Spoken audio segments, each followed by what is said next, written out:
6 বছর আগের এক নিঃশব্দ বিকেল, একটা শূন্যতা রেখে তুমি চলে গেলে। ঘরের কোণে আজও বসে আছে তোমার চেয়ার। ঠাকুমার চোখে জমে থাকে না বলা সব অভিমান। ঠাকুমা আজও কথা বলে তোমার ছবির সাথে।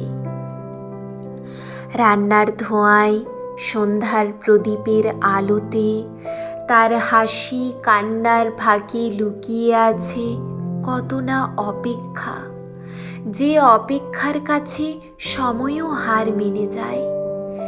এই ছবিটা শুধু ফ্রেমে বাঁধানো একটা স্মৃতি নয়, এটা দুজন মানুষের একসাথে থাকার গল্প, যেখানে মৃত্যু নেই, দূরত্ব নেই, আছে শুধু নীরব ভালোবাসা।